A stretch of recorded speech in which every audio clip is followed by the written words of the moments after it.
నమస్తే ఫ్రెండ్స్, నేను మీ స్వర్ణ. Welcome back to Swarnasri kitchen. ఈరోజు మన కిచెన్లో స్పెషల్ రెసిపీ వచ్చేసి ఆంధ్ర గుత్తి వంకాయ ఫ్రైని చూపించబోతున్నానండి. ఇలా చేస్తే చాలా అంటే చాలా రుచిగా ఉంటుంది. మీరు ఓసారి ఈ స్టైల్లో తప్పకుండా ట్రై చేయండి ఫ్రెండ్స్.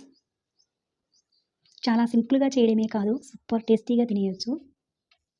సో లేట్ చేయకుండా ఆంధ్ర స్టైల్ ఈ గుత్తి వంకాయ ఫ్రైని ఎలా చేయాలో చూద్దాం రండి. ఇక్కడ నేను గుత్తి వంకాయ ఫ్రై కోసం 1/2 కిలో నల్ల వంకాయలను తీసుకున్నాను. మీరు కావాలంటే గ్రీన్ వంకాయలైనా వాడవచ్చు. ముందుగా వంకాయలకు 3 వంతుల వరకు ఘాట్లు పెట్టండి. గుత్తి వంకాయకు ఎలా కట్ చేస్తామో సేమ్ అదే విధంగా ఇలా 3 వంతుల వరకు 4 పక్కల ఘాట్లు చేసి ఉప్పు వేసిన నీళ్ళలో తీసుకోండి.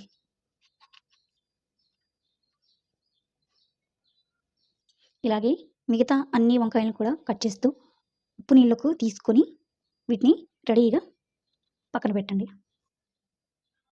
ఇప్పుడు స్టవ్ ఆన్ చేసి ప్యాన్లోకి 1 టేబుల్ స్పూన్ ధనియాలను, 1/2 టీ స్పూన్ జీలకర్ర, అలాగే 1 ఇంచు చెక్క, 3 లవంగాలు, 2 ఇలాచి, 2 టేబుల్ స్పూన్ల కట్ చేసిన కొబ్బరి ముక్కలను, అలాగే ఒక 4 ఎండుమిరపకాయలను తీసుకొని దోరగా ఫ్రై చేయండి. మీకు స్టఫ్ ఎక్కువగా ఉండాలి అనుకుంటే 1 స్పూను పల్లీలనైనా వాడుకోవచ్చు. ఇలా తీసుకున్న వీటిని దోరగా ఫ్రై చేశాక ఒక గిన్నెలోకి తీసుకొని ఇవి చల్లారేంత వరకు పక్కన ఉంచండి. ఇప్పుడు ఇదే ప్యాన్లోకి 5-6 స్పూన్లు నూనెను వేసి నూనె కొద్దిగా హీట్ అయ్యాక ఇప్పుడు ఇందులోకి కట్ చేసి పెట్టిన వంకాయలను నీళ్ళన్నీ వంపేసి తీసుకోండి. ఇప్పుడు మధ్య మధ్యలో కలుపుతూ బాగా ఫ్రై చేయండి. కవర్ చేసి మంటను మీడియం ఫ్లేమ్లో పెట్టి మధ్య మధ్యలో కలుపుతూ ఉడికించండి. ఈ వంకాయలు ఫ్రై అయ్యి మగ్గేంతలోపు మన స్టఫింగ్ని ప్రిపేర్ చేసుకుందాం. ఒక పక్క వీటిని కలుపుతూనే మరో పక్కన స్టఫింగ్ ప్రిపేర్ చేసుకోవాలి. ఇప్పుడు మిక్సీ గిన్నెలోకి మనం ముందుగానే ప్రిపేర్ చేసి పెట్టిన దినుసులను తీసుకోండి. ఇందులోనే 1 టీ స్పూన్ కారాన్ని తీసుకోండి. ఇక్కడ నేను ఎండుమిరపకాయలను అలాగే కారాన్ని వాడుతున్నాను. మీరు కావాలంటే మొత్తం ఎండుమిరపకాయలైనా వాడవచ్చు, లేదా ఇలా కారం వేసి అయినా చేసుకోవచ్చు. అలాగే ఇందులోని ఒక 2 చిటికెళ్ళ పసుపుని, అలాగే 8-9 వెల్లుల్లి రెబ్బల్ని తీసుకొని ఒకసారి బాగా గ్రైండ్ చేయండి. ఇలా ఫస్ట్ ఒకసారి గ్రైండ్ చేశాక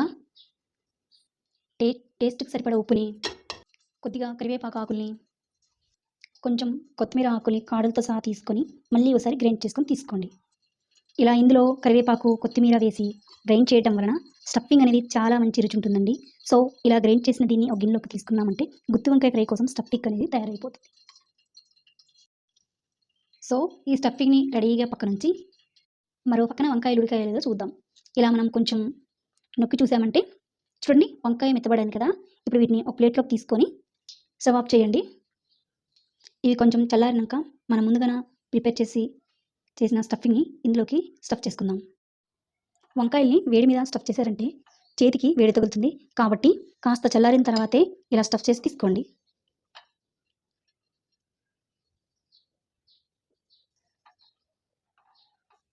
ఇలా అన్ని వంకాయల్ని స్టఫ్ చేయగా నాకు కొంచెం స్టఫింగ్ అనేది మిగిలిపోయింది. ఇప్పుడు మనం మిగతా ప్రాసెస్ని చూద్దాం. చూడండి, ప్యాన్లో ఆయిల్ అనేది కొద్దిగా మిగిలిపోయింది. ఆయిల్ కొంచెం తక్కువ అనిపిస్తే 1 లేదా 2 స్పూన్లు ఆయిల్ని తీసుకోండి. ఇప్పుడు ఇందులోకి 1/2 టీ స్పూన్ చొప్పున శనగపప్పుని, ఆవాలు, జీలకర్ర, మినపప్పు తీసుకొని దోరగా ఫ్రై చేయండి. ఇవి ఇలా కొంచెం దోరగా ఫ్రై అయ్యాక ఇందులోనే సన్నగా తరిగి పెట్టిన ఉల్లిపాయల్ని, అలాగే కొంచెం కరివేపాకుని తీసుకొని బాగా ఫ్రై చేయండి. ఉల్లిపాయలు ఇలా ఫ్రై అయ్యాక ఇలా కొంచెం ఎరుపు రంగులోకి వచ్చాక చిటికెడు పసుపుని తీసుకొని ఒకసారి బాగా కలిపి మనం స్టఫ్ చేసిన వంకాయలను తీసుకోండి. అలాగే మిగిలిపోయిన స్టఫింగ్ కూడా తీసుకొని మంటను లో ఫ్లేమ్లో పెట్టి కలుపుతూ 3 నిమిషాలు ఫ్రై చేయండి. మరీ ఎక్కువసేపు ఫ్రై చేయాల్సిన అవసరం లేదు. ఇలా 2 నిమిషాలు ఫ్రై చేశాక చివరిగా కొంచెం కొత్తిమీర ఆకుల్ని వేసి బాగా కలిపి స్టవ్ ఆఫ్ చేసేయడమే. అంతే, ఎంతో టేస్టీగా ఆంధ్ర గుత్తి వంకాయ ఫ్రై తయారైపోయింది. చాలా అంటే చాలా మంచి టేస్ట్, చాలా బాగుంటుందండి. సో ఫ్రెండ్స్, టేస్ట్ అయిన ఈ గుత్తి వంకాయ ఫ్రై రెసిపీ మీకు నచ్చితే ఒక లైక్ చేసి మీ ఫ్రెండ్స్కి షేర్ చేయండి. మరిన్ని ఇంట్రెస్టింగ్, సింపుల్, టేస్టీ రెసిపీస్ కోసం మన స్వర్ణశ్రీ కిచెన్ ఛానల్ని సబ్స్క్రైబ్ చేసుకోగలరు. చూసినందుకు ధన్యవాదములు.